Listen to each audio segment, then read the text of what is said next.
పక్కపట్టు వచ్చేది కదా ఏట్రా అంతే చెప్పచ్చు.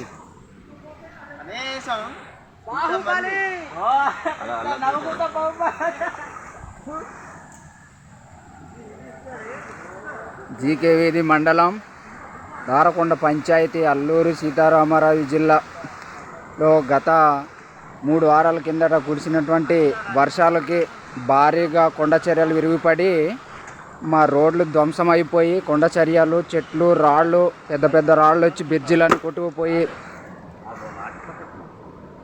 ఎటువంటి రాకపోకలు ఇబ్బందికరంగా బండ్లు తిరగడానికి కానీ వెహికల్స్ జనాలు తిరగడానికి కానీ అన్ని విధాలుగా ఇబ్బంది పడిపోయామండి.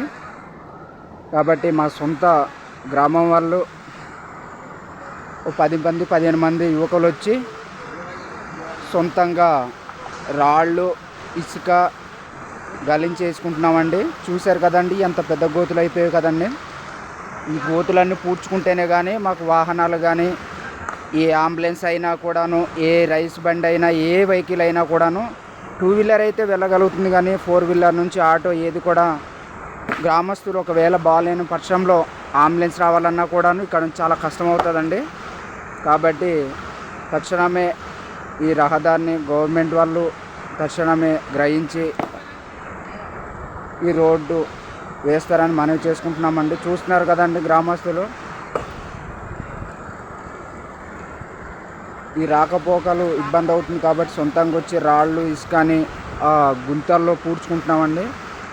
గత వారంలో అలాగే డెంగ్యూ జ్వరాలు మలేరియాలు వచ్చి పేషెంట్స్ని ఈ బ్రిడ్జి నుంచే తీసుకెళ్ళామండి. వెహికల్ ఎటువంటిది వెళ్ళడం అవ్వకపోవడం వల్ల ఇటు పక్కన పెట్టేసి ఈ సైడు ఈ బళ్ళున్న సైడు అంబులెన్స్ పెట్టేసి ఇక్కడ నుంచి ఇలాగా ఈ ఎదర పైన ఘాటి వరకు కూడా మొత్తం కొట్టుకుపోయిందండి. అవతల పక్క కూడా కొట్టుకుపోయింది బాగా భారీగా.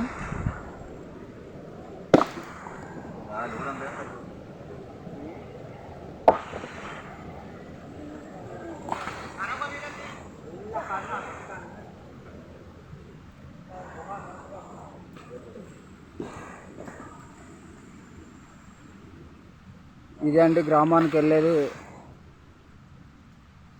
ఇది ఇలాగా బ్రిడ్జి వచ్చి ఇదన్నీ ఈ రోడ్డు అండి. ఇది ఇలాగా ఇది బావులుగా ఈ బాగా గుంతలు గోతులు పడిపోయండి. ఇక్కడ 2 వీలర్ తప్ప ఏ ఆటో కానీ అంబులెన్స్ కానీ ఏ 4 వీలర్ వెహికల్ కూడా వెళ్ళదండి. ఇదిగోండి చూడండి, ఇదిగోండి గోతులు పోయాను మొత్తం. ఈ రోడ్డు అంతా ఇదేనండి, గోతు పోయిందంతా రోడ్డేనండి. ఇదంతా కలవట్టండి ఇదంతా.